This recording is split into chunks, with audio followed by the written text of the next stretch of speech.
নমস্কাৰ মোৰ ছাত্ৰ-ছাত্ৰীসকল, তোমালোক সকলোকে পুনৰবাৰ স্বাগতম জনাইছোঁ আমাৰ YouTube channel Assamese study info. আজি তোমালোকৰ এইচএছ ফাইনেলৰ কাৰণে অসমীয়াৰ বহুকেইটা ইম্পৰ্টেণ্ট কুৱেশ্যন লৈ আহি গৈছোঁ। এইচএছ ফাইনেলৰ আগত তোমালোকে এই কুৱেশ্যনকেইটা চাই যাবাই যদি তোমালোকে এটা ভাল মাৰ্ক স্ক'ৰ কৰিব বিচাৰিছা, আৰু অতি কম সময়ৰ ভিতৰত তোমালোকৰ আজি এই লেকচাৰটো আমি সমাপ্ত কৰিম। আৰু যিকেইটা কুৱেশ্যন দিম সেইকেইটা কুৱেশ্যন চালেই তোমালোকৰ পৰীক্ষাত হৈ যাব। আৰু মই তোমালোকক জনাম যে এটাই অনুৰোধ জনাম যে তোমালোকে শেষলৈকে খালি ভিডিঅ'টো স্কিপ নকৰাকৈ চাবা আৰু ভিডিঅ'টো তোমালোকে যিমান পাৰা ৰিভাইজ কৰিবা। তেনে ব'লা প্ৰথমটো কুৱেশ্যন মই আলোচনা কৰিব বিচাৰিছোঁ। তোমালোকৰ যোনটো চেপ্টাৰটো দি আছে এই চেপ্টাৰটো প্ৰথম এই কুৱেশ্যনটো তোমালোকৰ এই চেপ্টাৰৰ নামতে লুকাই থাকে, ঠিক আছে। এই কৈছে মগনিৰ যোনটো চেপ্টাৰ আছে এই চেপ্টাৰটোৰ লেখক কোন, এই কুৱেশ্যনটো বাৰে বাৰে কিন্তু আহে বহু সময়ত পৰীক্ষাত আহে আৰু ষ্টুডেণ্টে কি কৰে বিভাগত পৰি যায় যে কোন আছিলে। মই ভালকৈ মনত ৰাখি দিবা যে মগনিৰ চেপ্টাৰটোৰ যদি লেখক সোধে তেনেহ'লে নৰ্মেলি কি লিখি দিবা যতীন্দ্ৰনাথ দুৱৰাদেৱ। আৰু তোমালোকৰ যেতিয়া আমি প্ৰশ্নলৈ আহিছোঁ যে এই প্ৰশ্নবোৰ কি হৈছে আমি ক'ৰ পৰা চলিছোঁ তোমালোকে সুধিব পাৰা। এই কুৱেশ্যনবোৰ আমি 2012 পৰা 2025লৈকে যিমানবোৰ কুৱেশ্যন আমাৰ চলি গৈছে সেই সকলোবোৰ পেপাৰ আমি এনালাইচিছ কৰি কুৱেশ্যনবোৰ আনিছোঁ। মানে এই কুৱেশ্যনবোৰ তোমালোকৰ ছমাহৰ পৰা বনোৱা হৈ আছে। চোৱা তোমালোকৰ প্ৰথমটো কি কুৱেশ্যন দিয়া আছে যে অসমীয়া সাহিত্যত মানে সাহিত্য একাডেমী বঁটা লাভ কৰা প্ৰথমজন সেই অসমীয়া সাহিত্যিকগৰাকী কোন আছিলে। এই কুৱেশ্যনটো তোমালোকে অনুমান কৰা 12তো আহিছে, 19তো আহিছে আৰু 22তো আহিছে। মানে কিমানটা ইম্পৰ্টেণ্ট আৰু এইবাৰ আহিব বুলি মই তোমালোকে কৈ দিছোঁ, কাৰণ বহুতেই চান্স আছে, কাৰণ 22তো আহিছে, 3বাৰ আহি গৈছে এই কেইদিনমানৰ ভিতৰতে। ত' এই কুৱেশ্যনটো চিম্পলি উত্তৰ হৈ যাব যতীন্দ্ৰনাথ দুৱৰা। দ্বিতীয়টো কুৱেশ্যন হৈছে অসমীয়া ভাষাৰ প্ৰথমগৰাকী কথা কবিতাৰ ৰচক কোন, এইটো কুৱেশ্যনৰ এনচাৰ হ'ব যতীন্দ্ৰনাথ দুৱৰা। এইটো 13 আৰু 16 আহি গৈছে। আৰু তৃতীয়টো কুৱেশ্যন হৈছে যে যতীন্দ্ৰনাথ দুৱৰাই ৰচনা কৰা কথা কবিতাৰ পুথিখনৰ নাম কি, তেওঁ ৰচনা কৰা কথা কবিতা পুথিখনৰ নাম কি হৈছে কথা কবিতা। বহুত এটা ইণ্টাৰেষ্টিং হয় কিন্তু তেওঁ ৰচনা কৰা কথা কবিতা পুথিখনৰ নামো কিন্তু কথা কবিতা। এইটো 14 আহিছে, 17 আহিছে, কি ঠিক আছে এইবাৰো তোমালোকে আহি যাব পাৰে। চ' চোৱা এতিয়া তোমালোকৰ আন এটা ইম্পৰ্টেণ্ট কুৱেশ্যন আহি পৰিছে যে ইয়াত কৈছে যে উমৰ তীৰ্থ কাব্যপুথিৰ মূল কি। উমৰ তীৰ্থ কাব্যপুথিৰ মূল কি মৰমৰ ছাত্ৰ-ছাত্ৰীসকল, এই কবিতাৰ এই যোনটো কাব্যপুথি আছে কাব্যপুথিৰ মূলটো হৈছে ফাৰ্চী চুফি কবি উমৰ খামায়ামৰ ৰুবায়ত, ঠিক আছে। এই কুৱেশ্যন তোমালোকে এনেদৰে এনচাৰটো কৰি আহিলে তোমালোকে ফুল মাৰ্ক পাবলৈ সক্ষম হ'বা। দ্বিতীয়টো কুৱেশ্যন দিয়া আছে কথা কবিতা কোন শতিকাৰ উল্লেখযোগ্য সৃষ্টি, এইটো 20ত আহিছিলে আৰু 23তো আহিছিলে। এইটো হ'ল 19 শতিকাৰ এটা উল্লেখযোগ্য সৃষ্টি। উৰ্মাল শব্দটিৰ অৰ্থ কি, উৰ্মাল থাকিলে তোমালোকে চিম্পলি লিখি দিবা ৰুমাল। আৰু চোৱা তোমাৰ ছাত্ৰ-ছাত্ৰীসকল আন এটা ইম্পৰ্টেণ্ট কুৱেশ্যন হৈছে যতীন্দ্ৰনাথ দুৱৰাৰ অকাডেমী বঁটাপ্ৰাপ্ত গ্ৰন্থখনৰ নাম কি আছিলে, বনফুল, আৰু যাৰ বাবে আমি তেওঁক বনফুলৰ কবি হিচাপে জানো। আন এটা কুৱেশ্যন হৈছে মৰমৰ ছাত্ৰ-ছাত্ৰীসকল উমৰ তীৰ্থ কোনখন পুথিৰ ভাৱানুবাদ, এইটো হৈছে 24ত আহিছিলে। মানে এইবাৰ অহাৰ চান্সটো কিন্তু খুব গ্ৰাফডাল ওপৰলৈ গৈ আছে, মানে চান্সটো বহুত বেছি। চোৱা ফাৰ্চী ছবি উমৰ খামায়ামৰ ৰুবায়তৰ ভাৱাৰ অনুবাদ আছিলে এই উমৰ তীৰ্থ চেপ্টাৰটো, বা এই উমৰ তীৰ্থ যোনটো পুথি তেওঁলোকে কি কৰিছিলে ভাৱানুবাদ কৰিছিলে। মৰমৰ সুৰ কাব্যগ্ৰন্থৰ ৰচক কোন, যতীন্দ্ৰনাথ দুৱৰা। এই কুৱেশ্যনবোৰ এতিয়া তোমালোকে এতিয়া এই চেপ্টাৰৰ কাৰণে পঢ়ি আছা সেইটো তেতিয়া ইজি লাগি আছে, কিন্তু যেতিয়া তোমালোকে ফাইনেল এক্সামত যাবা তেতিয়া কিন্তু হাৰ্ড লাগে। সেইটো কাৰণে মই কৈছোঁ বাৰে বাৰে তোমালোকে বস্তুবোৰ কি কৰিবা ৰিভিজন কৰি থাকিবা। আৰু তোমালোকৰ লেকচাৰটো কেনেকুৱা লাগি আছে মাছ ধৰি তোমালোকে জনাবা। আৰু এনেধৰণৰ লেকচাৰবোৰ সদায় দি থাকোঁ আমি, 30 দিন দি থাকিম। সেইটো কাৰণে চেনেলটো এতিয়া ছাবস্ক্ৰাইব কৰি ল'বা মৰমৰ ছাত্ৰ-ছাত্ৰীসকল, আৰু বন্ধুবৰ্গলৈ যিমান পাৰা শ্বেয়াৰ কৰিবা। আৰু কি টপিক নেক্সট লাগে তোমালোকে কমেণ্ট বক্সত নিশ্চয় জনাবা। আৰু চোৱা মৰমৰ ছাত্ৰ-ছাত্ৰীসকল আজি তোমালোকৰ আন এটা এতিয়া তোমালোকৰ এতিয়া কি হৈছে 1 নম্বৰ যিবোৰ প্ৰশ্ন আছিলে সকলোবোৰ সমাপ্ত হৈছে। এতিয়া তোমালোকৰ চমু প্ৰশ্নাৱলী 2 বা 3 নম্বৰৰ কাৰণে আমি লিখিম। এতিয়া 2 নম্বৰ বা 3 নম্বৰৰ কাৰণে বহুত ষ্টুডেণ্টে কি কৰে 1 পেজ 2 পেজ লিখি দিয়ে, তেতিয়া কি হ'ব সময় নষ্ট হ'ব। মই যিখিনি কৈ আছোঁ সেইখিনি লিখিলে তোমালোকে মেইন পইণ্ট আচলতে স্বীকাৰ কৰিব লাগে, ঠিক আছে। সেইখিনি লিখিলে তোমালোকে মাৰ্কবোৰ পাবা। আৰু কেতিয়াবা দেখিবলৈ পোৱা যায় 2-3 পেজ লিখি দিলেও কিন্তু 1 নম্বৰ এটা নাপায়। চ' সেইটো তোমালোকে নকৰিবা, তেতিয়া তোমালোকৰ সময়ৰ অভাৱ হ'ব। চ' ইয়াত কৈছে মগনীয়াজনৰ শৰীৰৰ চমু বৰ্ণনা দিয়া। এই যোনটো কুৱেশ্যন আছে এই কুৱেশ্যনটো আটাইতকৈ ইম্পৰ্টেণ্ট, তোমালোকে ভালকৈ মনোযোগ দি পেলাই চোৱা। ইয়াত কৈছে যে এনচাৰটো হ'ব মগনীয়াজনৰ ওঁঠ আছিলে হেতা, চকু দুটা আছিলে ৰঙা, গাত আছিলে ফটা কাপোৰ, মগনীয়াজনৰ উশাহ অপৰিষ্কাৰ হাত কি কৰিছিলে চকুৰ সন্মুখত তেওঁৰ কিন্তু দৰিদ্ৰতা তেওঁ দেখা পোৱা গৈছিলে। মগনীয়াজনৰ শৰীৰ অতি দুৰ্বল আছিলে, সেয়ে মগনীয়াজনৰ কঁপনি উঠা কবি যতীন্দ্ৰনাথ দুৱৰাদেৱে দেখিছিলে। এইটো তোমালোকে কিমান দেখিছানে, এইটো 12ত আহিছিলে, 16ত আহিছিলে, আৰু এইটো তোমালোকৰ 21ত আহিছিলে। মানে এইবাৰ অহাৰ চান্সবোৰ বহুতেই বেছি। মানে মই তোমালোকৰ মষ্ট ইম্পৰ্টেণ্ট কুৱেশ্যনবোৰেই দিছোঁ, ঠিক আছে। এতিয়া চোৱা তোমালোকৰ আন এটা কুৱেশ্যন আহি পৰিছে মৰমৰ ছাত্ৰ-ছাত্ৰীসকল, ডক্টৰ বাণীকান্ত কাকতিয়ে দুৱৰাৰ কথা কবিতাৰ বিষয়ে কি মন্তব্য কৰিছিল। 12ত আহিছিলে, আৰু এই কুৱেশ্যনটো তোমালোকৰ 18ত আহিছিলে। তো চোৱা মৰমৰ ছাত্ৰ-ছাত্ৰীসকল ডক্টৰ বাণীকান্ত কাকতিয়ে দুৱৰাদেৱৰ কথা কবিতাৰ বিষয়ে কি মন্তব্য কৰিছিলে। তেওঁ কৈছিলে যে দুৱৰাৰ কথা কবিতাসমূহ বেদনা গধুৰ জীৱনৰ ইতি কথা স্বৰূপ। এই কুৱেশ্যনটো পৰীক্ষাত বহুবাৰ আহিছে আৰু ছাত্ৰ-ছাত্ৰীসকলে এৰি আহে, তেওঁলোকে হাৰ্ড বুলি ভাবে, কিন্তু তোমালোকে এবাৰ মন দি পেলাই চোৱা তোমালোকেও নিশ্চয় ইজিলি পাৰিবা। ইয়াত তেওঁ কৈছিলে দুৱৰাৰ কথা কবিতাসমূহ বেদনা গধুৰ জীৱনৰ ইতি কথা স্বৰূপ, জীৱনৰ কবিৰ জীৱনৰ উপলব্ধিৰ সপোন হয় এইবোৰ। আৰু বনফুলৰ প্ৰায় 250 কৰি কবিতা যি লিখি উঠিছে দুৱৰাদেৱৰ কাব্যদৰ্শ আৰু জীৱন দৰ্শন। মানে আৰু এটা কুৱেশ্যন তোমালোকে গম পালা যে বনফুলত কিমানটা কবিতা আছিলে, 250 কৰি। ঠিক আছে চোৱা তোমালোকে আন এটা কুৱেশ্যন আহি পৰিছে যতীন্দ্ৰনাথ দুৱৰাই কোনখন কাব্যপুথিৰ বাবে কিমান চনত সাহিত্য অকাডেমী বঁটা লাভ কৰিছিলে আৰু এইটো কুৱেশ্যন 13ত আহিছিলে 15ত আহিছিলে মানে কিমান ইম্পৰ্টেণ্ট তোমালোকে নিশ্চয় অনুভৱ কৰিব পাৰিছা চোৱা বনফুল কাব্যগ্ৰন্থৰ বাবে তেখেতে কি কৰিছিলে 1952 চনত পোনপ্ৰথমবাৰৰ বাবে প্ৰথমজন অসমীয়া আছিলে তেওঁ যোনজনে কি কৰিছিলে সাহিত্য অকাডেমী বঁটা লাভ কৰিছিলে আৰু চোৱা মৰমৰ ছাত্ৰ ছাত্ৰীসকল যতীন্দ্ৰনাথ দুৱৰাই ৰচনা কৰা দুখন কাব্যপুথিৰ নাম কি এই কুৱেশ্যনটো যেতিয়া এক্সামত আহিছে এইটো কিন্তু বহুত এটা ইম্পৰ্টেণ্ট কুৱেশ্যন হয় যতীন্দ্ৰনাথ দুৱৰাই ৰচনা কৰা দুখন কাব্যপুথিৰ নাম কি আছিলে বা কবিতা পুথিৰ নাম কি হ'ব তো উমৰ তীৰ্থ এখন হ'ব আৰু এটা হ'ব আপোন সুৰ এইটো লিখিলে তোমালোকে এক্সামত 2 মাৰ্ক এটা স্ক'ৰ কৰিব পাৰিবা ঠিক আছে মোৰ ছাত্ৰ ছাত্ৰীসকল আন এটা কুৱেশ্যন আহি পৰিছে তোমালোকৰ বাবে যতীন্দ্ৰনাথ দুৱৰাৰ মগনিয়াৰ কথা কবিতা কোনগৰাকী সাহিত্যিকৰ কোনটো কবিতাৰ লগত সাদৃশ্য আছে এই কুৱেশ্যনটো কিন্তু 15ত আহিছে 19ত আহিছে আৰু এইবাৰ টেষ্টতো বহু ঠাইত এই কুৱেশ্যনটো আহিছে চোৱা এই কুৱেশ্যনটো কি হৈছে ৰুছ সাহিত্যিক আইভান তুৰ্গেনিভৰ দ্য বেগাৰ নামৰ কথা কবিতাৰ লগত মগনিয়াৰ সদৃশ্য থকা বুলি বহুতো সাহিত্যিকে কয় বা আছে চোৱা ৰুছ সাহিত্যিক আইভান তুৰ্গেনিভৰ কোনটো কবিতা পুথি দ্য বেগাৰৰ লগত কি আছিলে সাদৃশ্য আছে আৰু চমৰ ছাত্ৰ ছাত্ৰীসকল এই কুৱেশ্যনটো তোমালোকে মিছ কৰিছা মানে সকলোবোৰে মিছ কৰিছে এই কুৱেশ্যনটো কিন্তু আহিব বুলি মই তোমালোকক কৈ দিছোঁ চোৱা কথা কবিতাৰ দুটা বৈশিষ্ট্য লিখা এই কুৱেশ্যনটো 18 20 22টো আহিছে মানে এই কুৱেশ্যনটো প্ৰতিবাৰে আহি থাকে তোমালোকে প্ৰি ফাইনেলত হ'লে এই কুৱেশ্যনটো নিশ্চয় চাবলৈ তোমালোকে দেখিবা কথা কবিতা দুটা বৈশিষ্ট্য হ'ল কি হ'ব কথা কবিতা এটা এবিধ কবিতাই ই কেৱল ব্যঞ্জনাময়ী গদ্যত ৰচিত আৰু এটা হ'ব যে কথা কবিতাৰ ৰূপকৰ সমাৱেশতে আৰু ই প্ৰায়ে ৰূপকাত্মক কথা কবিতা চৰিত্ৰ ধৰ্মিতাৰ ওপৰত প্ৰতিষ্ঠিত ঠিক আছে তোমালোকে মেক্সিমাম এই দুটা লিখিলে কিন্তু তোমাক কেৰি কৰিব পাৰিবা যে কথা কবিতা এবিধ কবিতাই ই ব্যঞ্জনাময়ী গদ্যত ৰচিত আৰু কথা কবিতাৰ ৰূপকৰ সমাৱেশ ঘটে ই প্ৰায়ে ৰূপকাত্মক তোমালোকে চোৱা মৰমৰ ছাত্ৰ ছাত্ৰীসকল আৰু কৈছে যে কোন দুগৰাকী সাহিত্যিকৰ ৰচনাৰ আলমত দুৱৰাই কথা কবিতা লিখিছিল এইটো মোষ্ট ইম্পৰ্টেণ্ট কুৱেশ্যন হয় 23ত আহিছিলে ঠিক আছে তোমালোকে চোৱা খালি ডেটবোৰ চাই থাকা HS 23টো আহিছে এই কুৱেশ্যনটো ৰুছ সাহিত্যিক আইভান তুৰ্গেনিভ ঠিক আছে অলৰেডি তোমালোকে চাই আছা যে তেওঁৰ পৰা দ্য বেগাৰৰ পৰা তেওঁ কপিও কৰিছিলে এখন কিতাপ আমি ডাইৰেক্ট কপিও ক'ব নোৱাৰি কিন্তু তাৰ লগত বহুতো সাদৃশ্য আছে মানে এজন হ'ল ৰুছ সাহিত্যিক আইভান তুৰ্গেনিভ আনজন হৈছে আফ্ৰিকাৰ লেখিকা আলিফ চাইনাৰ এই দুজনৰ ৰচনাৰ আলমত যতীন্দ্ৰনাথ দুৱৰাই কৰিছিলে ইনস্পায়াৰ হৈছিলে আৰু তেওঁলোকৰ পৰাই কি কৰিছিলে প্ৰেৰণা লৈ পেলাই কথা কবিতা লিখা আৰম্ভ কৰিছিলে এই চোৱা আন এটা কুৱেশ্যন আহি পৰিছে তোমালোকৰ বাবে যতীন্দ্ৰনাথ দুৱৰাই কোন দুখন দেশৰ লেখকৰ ৰচনাৰ আলমত কথা কবিতা ৰচনা কৰিছিল 24ত এই চোৱা এই ছেম কুৱেশ্যনে অলপমান চেঞ্জ কৰি দিছে জাষ্ট ৰুছ আৰু আফ্ৰিকাৰ ৰচনাৰ আলমত কি কৰিছিলে যতীন্দ্ৰনাথ দুৱৰাই কথা কবিতা লিখিছিলে কোন দেশৰ বুলি কৈছিলে ৰুছ আৰু আফ্ৰিকা ৰুছৰ কোন আছিলে তোমালোকে এনেদৰে বস্তুবোৰ কি কৰিবা ৰিভাইজ কৰিবা ৰুছৰ কোন আছিলে আইভান তুৰ্গেনিভ আৰু আফ্ৰিকাৰ কোন আছিলে আফ্ৰিকাৰ লেখিকা আছিলে আলিফ কি আছিলে চেইনাৰ ঠিক আছে এতিয়া চোৱা আমাৰ ছাত্ৰ ছাত্ৰীসকল এই কুৱেশ্যনটো পুনৰ ৰিপিট হৈছে এই কুৱেশ্যনটো ৰিপিটেড কুৱেশ্যন কথা কবিতাৰ দুটা বিশেষত্ব লিখা কি আছিলে কথা কবিতা এবিধ কবিতাই ইয়াত ব্যঞ্জনাময়ী গদ্যত ৰচিত আৰু এই কথা কবিতা কি হৈছিল ৰূপকৰ সমাৱেশ ঘটে আৰু ই প্ৰায়ে ৰূপকাত্মক হয় এই কুৱেশ্যনটো তোমালোকে এনেদৰে লিখি আহা তোমালোকে এক্সামত কৰি পেলাই 2 মাৰ্ক আৰামত কেৰি কৰিব পাৰিবা এতিয়া চোৱা আমাৰ ছাত্ৰ ছাত্ৰীসকল তোমালোকে এতিয়া শ্বৰ্ট গোটেইখিনি গ'ল এতিয়া ৰচনাধৰ্মী প্ৰশ্ন বুলি যিবোৰ কয় ৰচনাধৰ্মী মানে কি ৰচনাৰ নিচিনা অলপমান বহল কৰি লিখিব লাগে এই কুৱেশ্যনবোৰ তোমালোকে চোৱা মৰমৰ ছাত্ৰ ছাত্ৰীসকল প্ৰথমটো কুৱেশ্যন আহি পৰিছে তোমালোকৰ বাবে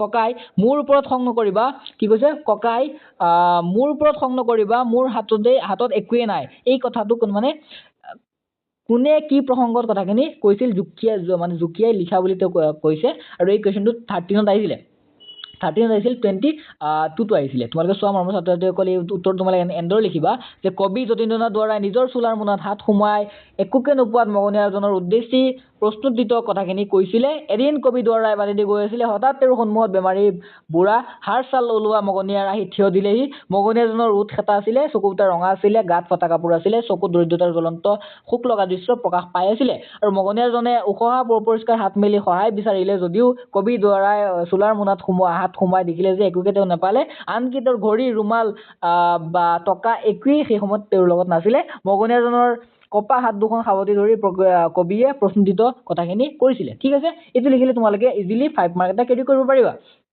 আৰু আমাৰ ছাত্ৰ ছাত্ৰীসকল এই চোৱা আকৌ পুনৰ এইটো ৰিপিট হৈছে কথা কবিতা বুলিলে কি বুজা ইয়াৰ দুটা বৈশিষ্ট্য মানে চোৱা মৰমৰ ছাত্ৰ ছাত্ৰীসকলে এইবাৰো আহিব বুলি মই তোমালোকক অলৰেডি কৈ দিছোঁ ভালকৈ এইটো চাবা ঠিক আছে এই চোৱা কথা কবিতা এক প্ৰকাৰৰ কবিতাই ইয়াত ভাৱ প্ৰকাশৰ মাধ্যমেৰে কথাখিনি নিৰ্বাচন কৰি লোৱা কথা কবিতা পদ্যময় ৰচনা কথা কবিতাক আমি কি কৈছে কবিত্বময় গদ্যত ভাৱ কথাৰ লগত কি হৈছে ভংগীৰে আমি লিখোঁ আৰু এইটো কেৱল মাত্ৰ ব্যঞ্জনাময় গদ্যত লিখা এইটো এটা ডিফাৰেণ্ট আৰু কৈছে যে কথা কবিতাৰ দুটা বৈশিষ্ট্য বুলি ক'লে তোমালোকে লিখিবা কথা কবিতাৰ কি হয় ৰূপকৰ সমাৱেশতে আৰু ই প্ৰায় ৰূপকাত্মক কথা কবিতা চৰিত্ৰ ধৰ্মিতাৰ ওপৰত প্ৰতিষ্ঠিত বাছ আৰু মৰমৰ ছাত্ৰ ছাত্ৰীসকল তোমালোকৰ বাবে আজিৰ দিনটো আৰু এটা মোষ্ট ইম্পৰ্টেণ্ট কুৱেশ্যন আহি পৰিছে যি কি কথা একো কথা নাই ইয়াৰ কাৰণে অশেষ ধন্যবাদ কৈছে যে ইউ যেন এটা দান কথাষাৰ কোনে কি প্ৰসংগত কৈছিলে কথাষাৰি তাৎপৰ্য বুজাই লিখা এইটো 7ত আহিছিলে মৰমৰ ছাত্ৰ ছাত্ৰীসকল এই কুৱেশ্যন তোমালোকে নিশ্চয় যদি এবাৰ হ'লেও তোমালোকে ৰিডিং কৰিছা তেনে বুজিব পাৰিছা যে কিমান কুৱেশ্যন হাৰ্ড নাহে কিন্তু ভিতৰৰ পৰা আহে মানে তোমালোকে বস্তুবোৰ এবাৰ হ'লে এইটো পৰীক্ষাৰ আগত যদি তোমালোকে এই ভিডিঅ'টো দুবাৰ হ'লেও ৰিভিজন কৰি যোৱা তেনেহ'লে এই কুৱেশ্যনখিনি তোমালোকে নিশ্চয় পাৰিবা মৰমৰ ছাত্ৰ ছাত্ৰীসকলে কৈছে যে কবি যতীন্দ্ৰনাথ দুৱৰাই এদিন বাটেৰে গৈ আছিলে উত্তৰটো এইটো হ'ব যে কবি যতীন্দ্ৰনাথ দুৱৰাই এদিন বাটেৰে গৈ আছিলে তেনেতে এটা বুঢ়া বেমাৰী ছালহাৰ ওলোৱা মগনীয়াৰ আহি কবি দুৱাৰৰ সন্মুখত থিয় হৈছিলে মগনীয়াজনৰ ওঠ খেতা আছিলে চকু দুটা ৰঙা আছিলে গাত ফটা কাপোৰ আছিলে আৰু যোন দৰিদ্ৰ ভাৱ তেওঁৰ কি হৈছিলে সুখদায়ক ছবি দাঙি ধৰিছিলে তেওঁৰ এই মুখখনিয়ে আৰু মগনীয়াজনৰ কি আছিলে উশাহ অপৰিষ্কাৰ হাত দুখন মেলি কবি যেতিয়া সহায় খুজিছিলে কবিয়ে মোনাত হাত সোমাই একোকে নাপালে টকা ঘড়ী আনকি ৰুমালো সেই সময়ত তেওঁৰ লগত নাছিলে মগনীয়াজনৰ দুৰ্বল কবি থকা হাত বা শৰীৰটো দেখি লৰালৰিকৈ কবি তেওঁৰ ওচৰলৈ গৈছিলে আৰু কবিয়ে কি কৰিছিলে মগনীয়াজনৰ হাত দুটা সাৱটি ধৰি একোৱে লগত নথকাৰ কথা কৈ খং নকৰিবলৈ তেওঁ অনুৰোধ জনাইছিলে আৰু মগনীয়াজনেও কি ৰিপিট কৰিছিলে তেওঁ মগনীয়াজনে খেতা হাত দুখনেৰে হাঁহি এটা মাৰি হাতত ধৰি পেলাই পুনৰ তেওঁ কৈছিলে যে অশেষ ধন্যবাদ জনালো আৰু লগতে মগনীয়াজনে কৈছিলে যে এয়াও যে এক দান মানে প্ৰশ্নজিত কথাখিনি তেওঁ কৈছিলে সেই সময়ত আৰু কৈছিলে তেওঁৰ যে মগনীয়াজনৰ যে মানৱীয়তা আৰু সহানুভূতি এক প্ৰকাৰৰ দান বুলি মগনীয়াজনে কৈছিলে আৰু মগনীয়াজনৰ এনে এটা সহানুভূতি দেখি সকলোৱে কিন্তু তেওঁক বিস্ময় মানিছিলে মৰমৰ ছাত্ৰ ছাত্ৰীসকল আজি তোমালোকে চোৱা অতি কম সময়ৰ ভিতৰতে তোমালোকে মেক্সিমাম কুৱেশ্যন কৰিব পাৰিছা আৰু আজি যোনটো আনটা মোষ্ট ইম্পৰ্টেণ্ট কুৱেশ্যন আহি পৰিছে তোমালোকৰ বাবে যে সংখ্যাসহ কথা কবিতাৰ 4টা বৈশিষ্ট্য লিখা চোৱা কথা কবিতাৰ বৈশিষ্ট্য আমি চাই আছো ইয়াত কি কৈছে কথা কবিতা এক প্ৰকাৰৰ কবিতাই ইয়াত ভাৱ প্ৰকাশৰ মাধ্যমেৰে গদ্য কথাহে নিৰ্বাচিত কৰি লোৱা হয় কথা কবিতা পদ্যময় ৰচনা কথা কবিতাক আমি কবিত্বময় গদ্যত ভাৱ কথাৰ লিখনি বা লিখাৰ ভংগী বা ৰীতি বুলিব পাৰি আৰু কথা কবিতাৰ বৈশিষ্ট্য 4টা কি কথা কবিতাৰ ৰূপকৰ সমাৱেশ ঘটে ঠিক আছে কথা কবিতাৰ ৰূপকৰ সমাৱেশ ঘটে ই প্ৰায় ৰূপকাত্মক কথা কবিতা চৰিত্ৰ সমিতিৰ ওপৰত প্ৰতিষ্ঠিত ভাৱেই হৈছে ইয়াৰ প্ৰধান বস্তু কথা কবিতাৰ প্ৰধান বস্তু কি ভাৱ ইয়াত মাত্ৰ এটিহে কেন্দ্ৰস্থ ভাৱ থাকে কথা কবিতাৰ ধ্বনি ভাষাৰ ব্যঞ্জন মাথে খান ঠিক আছে এই কুৱেশ্যনবোৰ আচলতে 5 মাৰ্কৰ কুৱেশ্যন আহে তোমালোকে সেইকাৰণে এইবোৰ ভালদৰে চাই ল'বা 2 মাৰ্ক বা 5 মাৰ্কৰ কুৱেশ্যন তোমালোকৰ ইয়াৰ পৰা দেখিবলৈ পাবা তোমালোকে চোৱা মৰমৰ ছাত্ৰ ছাত্ৰীসকল আৰু এটা কুৱেশ্যন আহি পৰিছে তোমালোকৰ মোষ্ট ইম্পৰ্টেণ্ট যোনটো হয় মগনীয়াৰ পাত্ৰীৰ মূল কথাখিনি তোমাৰ ভাষাত লিখা মূল কথাটো তোমালোকে এবাৰ ভালদৰে পঢ়ি লোৱা এই মূল কথাটো কিন্তু বহু সময়ত পৰীক্ষাত আহে আৰু 5 মাৰ্কৰ কাৰণে আহে চ' এইটো 2022 আহিছিলে মগনীয়াজনে খেতা উঠ দুখনেৰে হাঁহি হাতত ধৰি কবিয়ে দেখুওৱা সহানুভূতিৰ বাবে অশেষ ধন্যবাদ জনাইছিল লগতে মগনীয়াজনে তেওঁৰ যোনটো মানৱীয়তা সহানুভূতি এক প্ৰকাৰৰ দান আৰু ধন্যবাদ বুলি তেওঁ কৃতজ্ঞতা জনাইছিলে আৰু কবি দুৱাৰাই শেষত তেওঁৰ এজন লগৰীয়াৰ পৰা দান পোৱা বুলি কৈ ৰূপকাত্মক অৰ্থ প্ৰকাশ কৰিছে আৰু পাত্ৰীৰ ব্যাখ্যাটিৰ যোনটো মুখ্য কেন্দ্ৰস্থ ভাৱ হৈছে দৰিদ্ৰতা আৰু সেই দৰিদ্ৰতাৰ প্ৰতি থকা কবিৰ আন্তৰিকতাকে ইয়াত প্ৰকাশ কৰিছে মৰমৰ ছাত্ৰ ছাত্ৰীসকল আজি কিন্তু আনটা ইম্পৰ্টেণ্ট কুৱেশ্যন আহি পৰিছে তোমালোকৰ বাবে পৰীক্ষাত তোমালোকে কিন্তু এই কুৱেশ্যনবোৰ ভালদৰে এবাৰ আকৌ পুনৰ চাই যাবা ঠিক আছে চোৱা মৰমৰ ছাত্ৰ ছাত্ৰীসকল আৰু যোনটো আনটা ইম্পৰ্টেণ্ট কুৱেশ্যন হৈছে যে কি হ'ল একো কথা নাই ইয়াৰ কাৰণে অশেষ ধন্যবাদ ইউ যেন এটা দান এই কথাটো প্ৰসংগ সংগতি বা কোনে কৈছিলে কাক কৈছিলে এইটো তোমালোকক লিখিব দিছে আৰু এইটো HS 2022 আহিছিলে ইয়াত উত্তৰটো হ'ব কবি যতীন্দ্ৰনাথ দুৱৰাই এদিন বাটেৰে গৈ আছিলে অলৰেডি তোমালোকে বহুবাৰ পঢ়ি আহিছা তেনেতে এটা বুঢ়া বেমাৰী হালচাৰ ওলোৱা মগনীয়াৰ আহি কবি দুৱাৰৰ সন্মুখত থিয় হৈছিলে মগনীয়াজনৰ ওঠ খেতা আছিলে চকু দুটা ৰঙা আছিলে গাত ফটা কাপোৰ আছিলে দৰিদ্ৰতাৰ সুখদায়ক ছবি দাঙি ধৰিছিলে তেখেতে আৰু তেওঁ ফুটি উঠিছিলে তেওঁৰ মুখত এই দৰিদ্ৰতাৰ ছবি মগনীয়াজনে কি কৰিছিলে মগনীয়াজনে উশাহ অপৰিষ্কাৰ হাত এখন মেলি কবিক সহায় কৰিছিলে আৰু কবিয়ে মোনাত হাত সোমাই একোকে নাপালে টকা ঘড়ী আনকি ৰুমালো সেই সময়ত তেওঁৰ লগত নাছিলে মগনীয়াজনৰ দুৰ্বল কপি থকা শৰীৰ দেখি লৰালৰিকৈ তেওঁৰ ওচৰলৈ কবিয়ে হাত দুখন সাৱটি ধৰি একোৱেই লগত নথকাৰ কথা কৈ খং নকৰিবলৈ অনুৰোধ জনাইছিলে আৰু মগনীয়াজনে খেতা উঠ দুখনেৰে হাঁহি হাতত ধৰি পুনৰ কবিক এটা তেওঁ সহানুভূতিৰ আৰু প্ৰশ্নোদ্ভূত কথাখিনি কৰিছিলে আৰু অশেষ ধন্যবাদ জনালে লগতে মগনীয়াজনে তেনে মানৱীয়তা আৰু সহানুভূতিক এক প্ৰকাৰৰ দান বুলি বিবেচনা কৰিছিলে চোৱা মৰমৰ ছাত্ৰ-ছাত্ৰীসকল কিমান ধুনীয়াকৈ এটা কিমান সুন্দৰ কথা এই কাহিনীৰ মাজেৰে আচলতে প্ৰকাশ পাইছে আৰু তোমালোকৰ পৰীক্ষাৰ দৃষ্টিকোণৰ পৰাও এটা খুব ভাল এটা মাৰ্ক স্কৰিং চেপ্টাৰ হয় আৰু এটা চোৱা মৰমৰ ছাত্ৰ-ছাত্ৰীসকল, তোমালোকৰ এই চেপ্টাৰটোৰ পৰা আৰু এটা যোনটো মষ্ট ইম্পৰ্টেণ্ট কুৱেশ্যন হয়, যতীন্দ্ৰনাথ দুৱৰাই সাহিত্য কৃতিৰ সমূহ পৰিচয় আগবঢ়োৱা বুলি কৈছে। এই যোনটো সাহিত্য কৃতি হয় এইটো কিন্তু খুব ইজি হয়। ত' তোমালোকে এবাৰ মন দিলেই তোমালোকে পাৰিবা। এতিয়া কৈছে যে এইটো 2023 আহিছিলে কথা কবিতা, কাৰণ এইবাৰ যিহেতু কুৱেশ্যন হাৰ্ড চান্স আছে, সেইটো কাৰণে তোমালোকক মই বহুখিনি ইম্পৰ্টেণ্ট কুৱেশ্যনো দিছোঁ আৰু লগে অলপ হাৰ্ড কুৱেশ্যনো এড কৰিছোঁ। ইয়াত কৈছে কবি যতীন্দ্ৰনাথ দুৱৰাই ঘাইকৈ কথা কবিতাৰ জনক। ছাত্ৰাৱস্থাৰ পৰাই তেওঁ কথা কবিতা ৰচনা কৰিছিল। তেওঁ ৰচনা কৰা বা ৰচিত কাব্যপুথি হ'ল উমৰ তীৰ্থ আপোন সুৰ, অলৰেডি তোমালোকে পঢ়িছা, বনফুল, মিলনৰ সুৰ, মৰমৰ সুৰ, ঠিক আছে। কথা কবিতাত তেওঁৰ একমাত্ৰ কবিতা পুথি। আৰু এই ফাৰ্চী চুফী কবি উমৰ খায়ামৰ ৰুবায়তৰ প্ৰথম অসমীয়ালৈ অনুবাদ কৰি দুৱৰাই উমৰ তীৰ্থ পুথিখন ৰচনা কৰিছিলে। বনফুল কবিতা পুথিৰ বাবেই দুৱৰাই সাহিত্য একাডেমী বঁটা লাভ কৰিছিল, আৰু এই বঁটা লাভ কৰা তেওঁৱেই আছিলে প্ৰথমজন অসমীয়া। 1955 চনত গুৱাহাটীত অনুষ্ঠিত অসম সাহিত্য সভাৰ চতুৰ্থবিংশ অধিৱেশনত দুৱৰাই সভাপতিত্ব কৰিছিলে। চ' এই গোটেইখিনি কুৱেশ্যন কিন্তু তেওঁৰ যিখিনি আমি পৰিচয় দিছোঁ, এই গোটেইখিনি পৰিচয়ে কিন্তু এটা কুৱেশ্যন হয়। ত' ভালদৰে এই যোনটো পৰিচয় আছে, মই ক'ম এই পৰিচয়টো তোমালোকে কি কৰিবা, দুবাৰ হ'লেও এতিয়া তোমালোকে স্ক্ৰীনশ্বট মাৰি হ'লেও ভালদৰে পঢ়িবা। তোমালোকৰ সুবিধাৰ্থে মই কি কৰিছোঁ, কালাৰটো মুছি দিছোঁ। তোমালোকে ভালদৰে এতিয়া স্ক্ৰীনশ্বটটো লৈ লোৱা, লৈ পেলাই ভালদৰে হ'লেও দুবাৰ হ'লেও এবাৰ পঢ়িবা, বা মই কোৱা কথাখিনি তোমালোকে এবাৰ শুনিবা। মৰমৰ ছাত্ৰ-ছাত্ৰীসকল, তোমালোকৰ বাবে আন এটা ইম্পৰ্টেণ্ট কুৱেশ্যন লৈ আহি গৈছোঁ। যে তোমালোকৰ চোৱা, ইয়াত আন এটা কুৱেশ্যন দিয়া আছে যে কথা কবিতাৰ সংজ্ঞা দি বিশেষত্ব লিখা, ঠিক আছে। এতিয়া চোৱা, এই কুৱেশ্যন তোমালোকে অলৰেডি বহুবাৰ কৰি আহিছা। কথা কবিতা কি, ইয়াৰ দুটা বৈশিষ্ট্য লিখা, ইয়াৰ বিশেষত্ব লিখা, সংজ্ঞা দিয়া, গোটেইখিনি একেই হয়। মই পুনৰ নকওঁ, তোমালোকে তাৰ পৰা চাই ল'বা। এইটো ৰিপিটেড কুৱেশ্যন, ঠিক আছে, ৰিপিটেড। আমাৰ ছাত্ৰ-ছাত্ৰীসকল, এই চোৱা তোমালোকে এতিয়াতো অলৰেডি চালাই, এইটো 2024 আহিছিলে। মানে চোৱা, এই কুৱেশ্যনটো মই কৈছোঁ ন, তোমালোকৰ এইবাৰ অহাৰ চান্স বহুত বেছি, সেইটো কাৰণে ভালদৰে চাই ল'বা। এতিয়া চোৱা আমাৰ ছাত্ৰ-ছাত্ৰীসকল, তোমালোকৰ বাবে আন এটা কুৱেশ্যন এতিয়া শেষেই হৈ গ'ল। এতিয়া তথাপি মই এবাৰ কৈয়ে দিছোঁ যে শেষেই হৈ গ'ল। কথা কবিতা কি আছিল, ৰূপকৰ সমাৱেশ ঘটে। ই প্ৰায় ৰূপকাত্মক কথা কবিতাত চৰিত্ৰ ধৰ্মিতাৰ ওপৰত প্ৰতিষ্ঠিতভাৱে ইয়াৰ প্ৰধান বস্তু। ইয়াত মাত্ৰ এটিয়ে কেন্দ্ৰস্থ ভাৱ থাকে। কথা কবিতাত ধ্বনিৰ মাজত ব্যঞ্জনা মাখোন, আৰু কথা কবিতাৰ লক্ষ্য হৈছে ৰূপ বা দৃশ্য বস্তুত সজীৱিত আৰোপ কৰা। ঠিক আছে মৰমৰ ছাত্ৰ-ছাত্ৰীসকল, আজিলৈ তোমালোকৰ ইয়াতে সমাপ্ত হৈছে। মই শেষত এটা এনাউন্সমেণ্ট কৰিব গৈ আছোঁ। মই এই পিডিএফটো তোমালোকে চাব পাৰা। যোনটো এই পিডিএফটো তোমালোকে দেখিছা, এই এনেধৰণৰ পিডিএফ মই সকলো চেপ্টাৰৰ কাৰণে, সকলো পাঠৰ কাৰণে, গ্ৰামাৰৰ কাৰণে আৰু তোমালোকৰ এছেৰ কাৰণে সকলো ডিফাৰেণ্টকৈ বনাইছোঁ, ইংলিছ আছামিজ দুইটাৰে। আৰু তোমালোকৰ যদি কোনোবাই আগ্ৰহী থাকা, তেনেহ'লে তোমালোকে চিম্পলি আমাৰ যোনটো অফিচিয়েল নাম্বাৰ আছে, তোমালোকে তোমালোকে চিম্পলি 8453896881 এই নম্বৰ তোমালোকে জাষ্ট এটা মেছেজ কৰি দিবা। মেছেজ কৰিলে তোমালোকে কি কৰিবা, 100 RSত এই যোনটো PDF আছে, with grammar section, writing section, Vistas, Flamingo, ডিফাৰেণ্টকৈ আছে, সকলো চেপ্টাৰ ডিফাৰেণ্টকৈ আছে, PYQ ডিফাৰেণ্টকৈ আছে, সকলোখিনি তোমালোকে পাই যাবা। আৰু তোমালোকে যিসকলে শেষলৈকে আছিলা, তোমালোকক মই এটা কথাই ক'ম, প্ৰথম যিসকল 5জন ষ্টুডেণ্ট, মই জানো যে ইয়াত শেষলৈকে কিন্তু থকা ষ্টুডেণ্টৰ পৰিমাণ বহুতেই কম থাকিব। সেয়ে যিসকল 5জন আছা, তোমালোকৰ যদি সঁচাই পইচা পাতিৰ অসুবিধা হৈছে, তোমালোকে মোক মেছেজ কৰিবা। প্ৰথম 5জনক মই এই কোৰ্চটো 50% অফত দি দিম, অৰ্থাৎ তোমালোকক মই 50 টকা দি দিম।